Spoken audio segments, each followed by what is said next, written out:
morning, everyone. I am Ivy May de la Cruz Rumbaoa, a CTE1B student of La Patria College. I am here today to my demonstration. So this is my topic for today. It is all about angles and its kind. So what are the objectives? At the end of 60 minutes, the students must be able to explain confidently what angle is, demonstrate the different types of angles, create a diagram showing the different types of angles. Okay, so before we start, let us ask first the guidance of the Lord, to be led by Miss Precious. Our Father in heaven, holy be your name, your kingdom come, your will be done on earth as it is in heaven.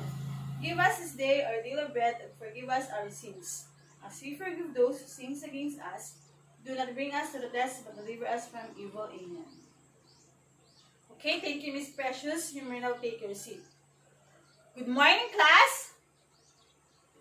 How are you today? Okay, very good. Nice to hear that. Nicole, kindly check the attendance if who's present and who's absent.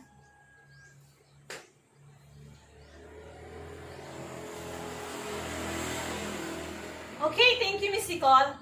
Class, before we start our new topic today, I have here a video clip for you to watch.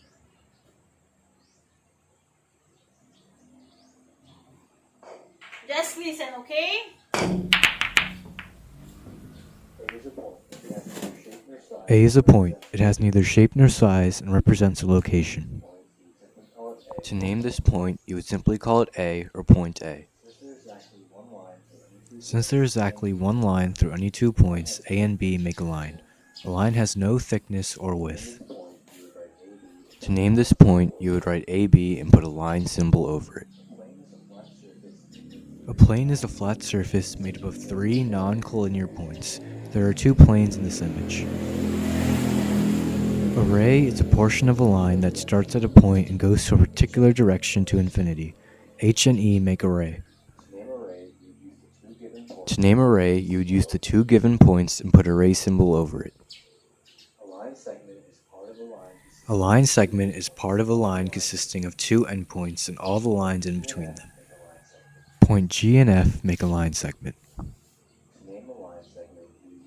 To name a line segment, you use the 2 given points and put a line over it. Point A, B, C, D, and J are all coplanar because they lie on the same plane. Can you see this, guys? Points N, G, F, M, H, E, and I are also coplanar. When 2 planes intersect, they make a line, such as the line KL highlighted in yellow.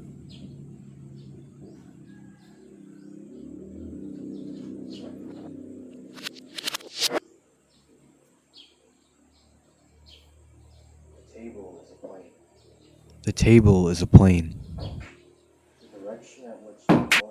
The direction at which the ball is hit is a ray.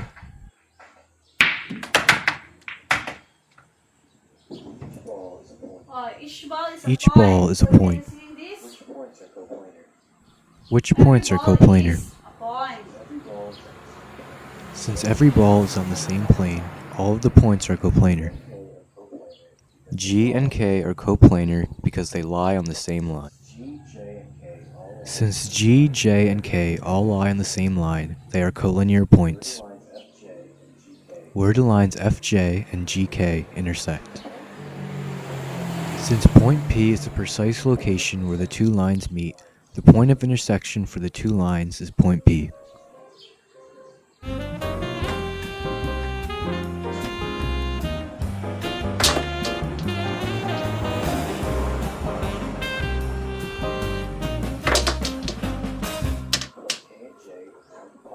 Point K and J are now in the pockets under the pool table. Are they still coplanar with the rest of the points?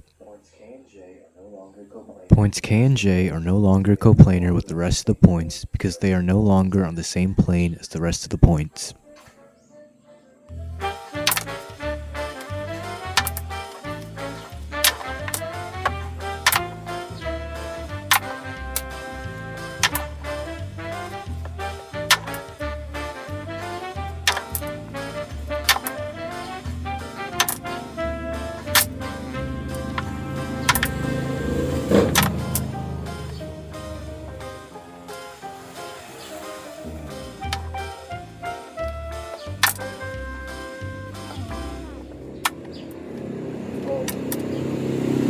cue ball is the only remaining point. Is the table still plane?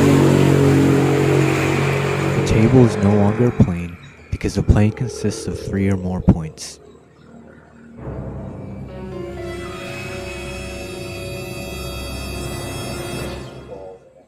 Assuming each of the balls are next to each other in the pockets and are not overlapping, are all the points except for the cue ball on the same plane? The The balls would be on the same plane because they are all on the same flat extended surface.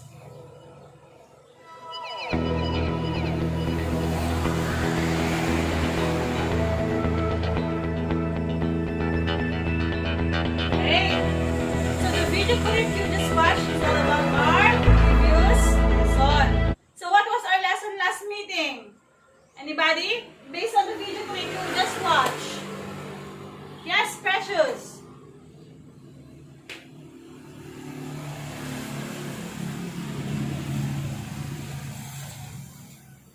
Okay, very good, Precious. Exactly.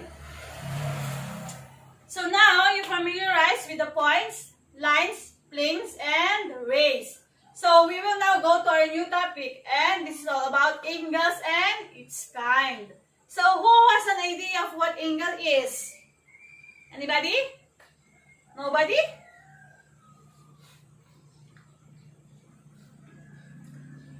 Okay. See this illustration. What can you see in the illustration? Anyone? Nobody? Okay. So, this is an angle. That is what we call angle. So, what is angle? An angle is formed by two rays or lines that shares a common endpoint. So, this is the endpoint. A, B. Angle. Okay? So, class, there are also different parts of an angle. So, what are they? So, the vertex and the arms. Okay. So, what is arms? The two rays joining the form of an angle are called arms of an angle. Here, OA and OB are the same arms of the angle AOB. So, what is vertex? The common endpoint of which the two rays meet the form of an angle is called the vertex. So here, the point O. This is the vertex of angle AOB. Okay. So, how do you measure an angle? What are you going to use? Do you have an idea? Okay. So, a protractor is an instrument used to measure angles. The unit of measure we use is the degree. So, when you're going to measure an angle, use a protractor so that you can identify or find the degree. Okay, class. I have here an activity for you. I guess you listened a while ago. And try this in a half sheet of paper and we will check it later. Do this in 8 minutes. So use this illustration in answering this one. Okay? So number 1, for example, IHC. So this is I, H, and C. So as you can see, H is the point of an angle. Okay? Do this in 8 minutes.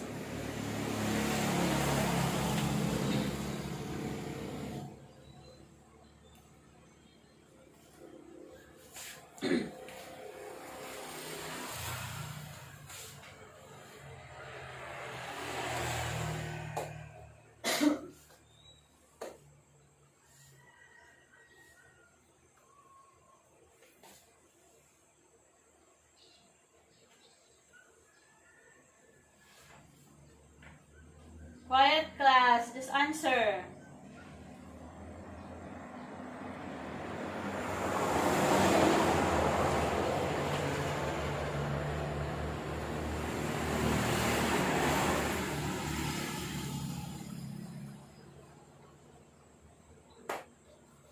Okay class, are you done?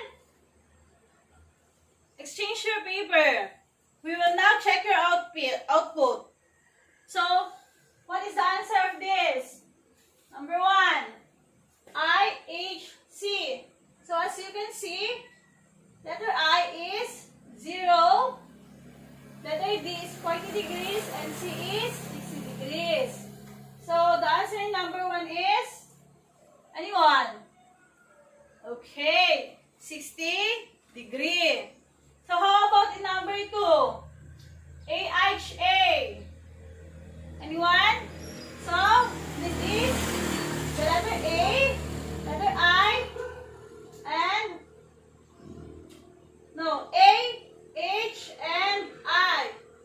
So, you can see the angle. Just like that.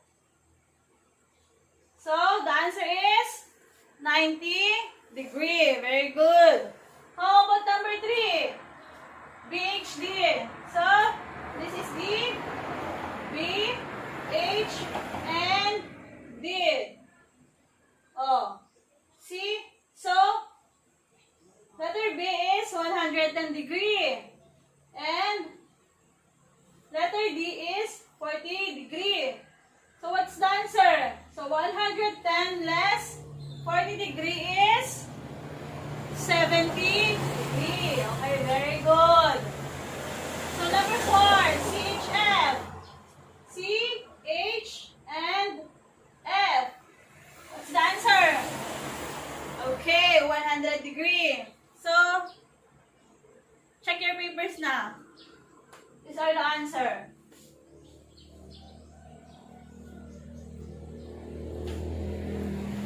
You check your papers.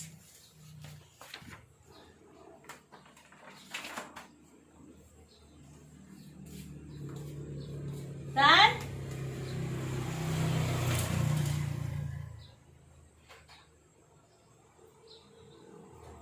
Okay. Let's proceed to our topic.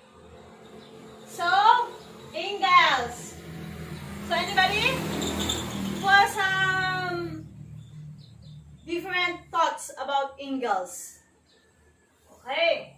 So, angles can be classified according to the size of the angle. As the angle increases, the name changes. So, what are the types of an angle? So, as you can see, there are 5 types of angles. So, what are they? So, acute angle. What is acute angle? An angle measures less than 90 degrees. Right angle. An angle is exactly at 90 degrees. So, obtuse angle. An angle whose measure is greater than 90 degrees and less than 180 degrees. So, can you imagine? What is acute angle? Right angle? Or every types of an angle? Okay. So, reflex angle. An angle whose measure is greater than 180 degrees and less than 360 degrees. So, straight angle. Oh, this is the very, very easy. If you draw a straight angle, okay, an angle which is exactly at 180 degrees. So, can you imagine? If you imagine, what's the acute angle and different types of angle. So, when you draw those different kinds of angle, do you imagine when you're going to draw it? Okay. So, I have here an activity for you. I guess you listen well about this one. So, just imagine if you're going to draw it. Okay? So, here's the activity. Try this in a half sheet of paper and we will check it later. Okay. Identify the type of angle and its measurement. So, number 1, what type of angle is this and what's the measurement? How many degrees?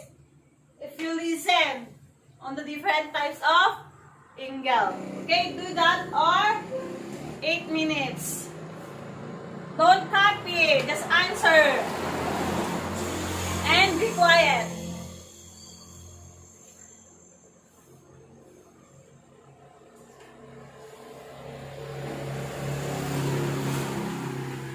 If you listen discussing about those type of angle, you can imagine on how to draw that one. Don't cheat. It's very easy.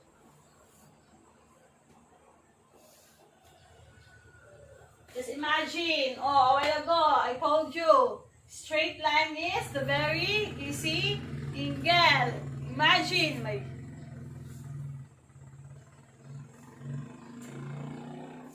Okay, are you all done? Okay, last 1 minute.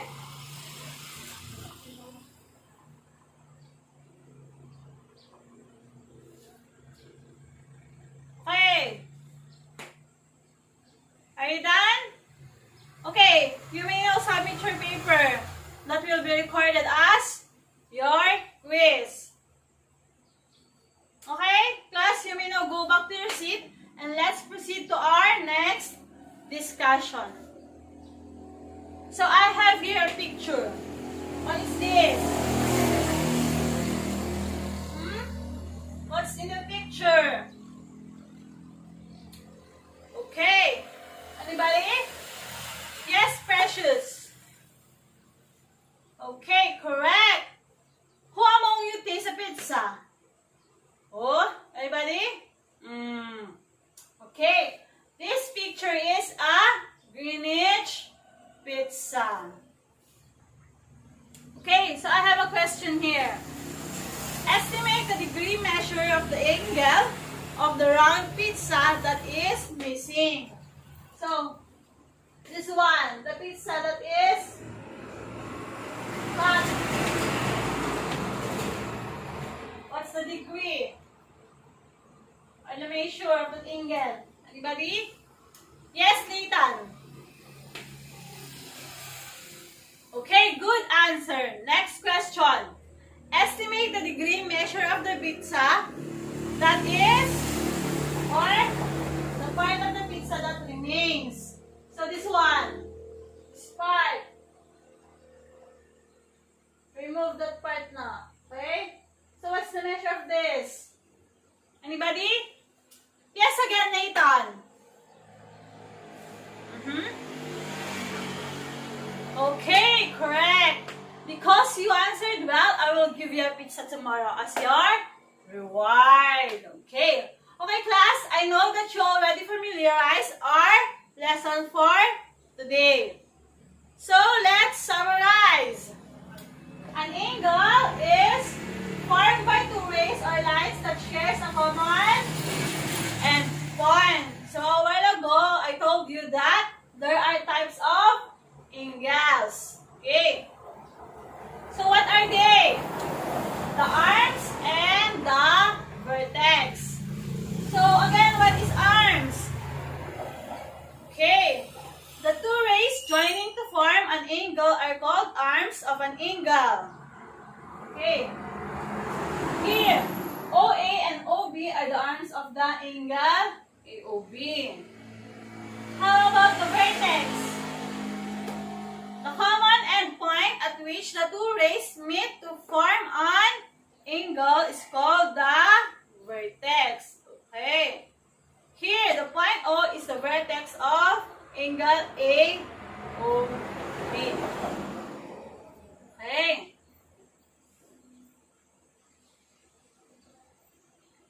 Okay.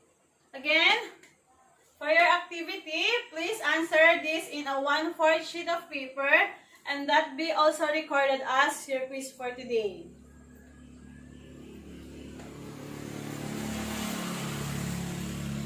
Just identify the number 1 until number 6. If you listened a while ago, you can answer all that one. Don't be noisy. Just answer. Just answer in 5 minutes. That's very easy. Don't cheat your seatmate. If you listen well, can answer that one without cheating your classmate.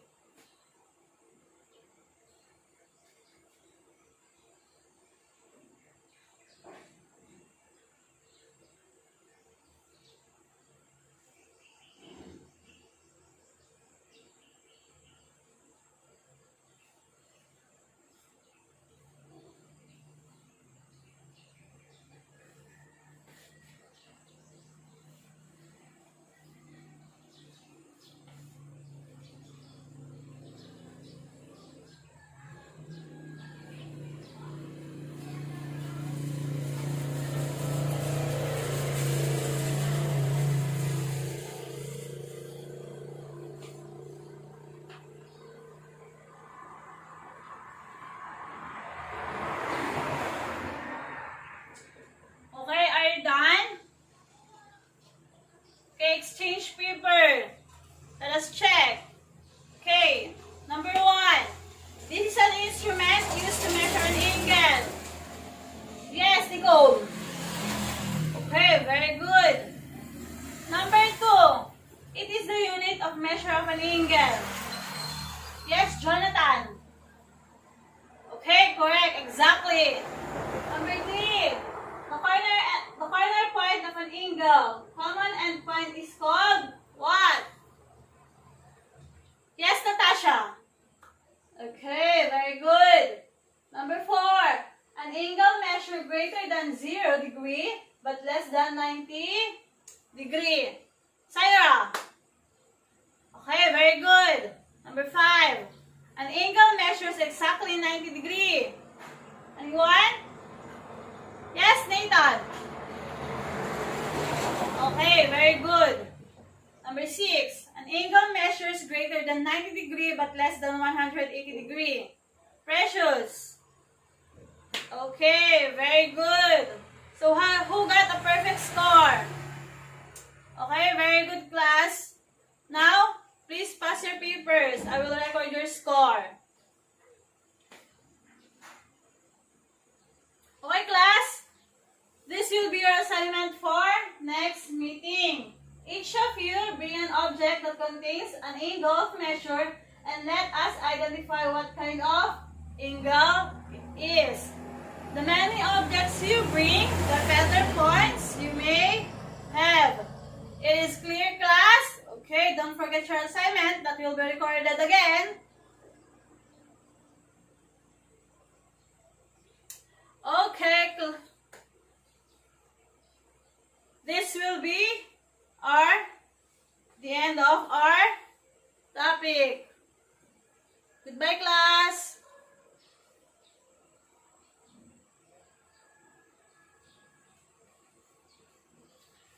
Don't forget your assignment, okay? Oh, you clean your seats, your ring sheet. Okay, sige. Bye.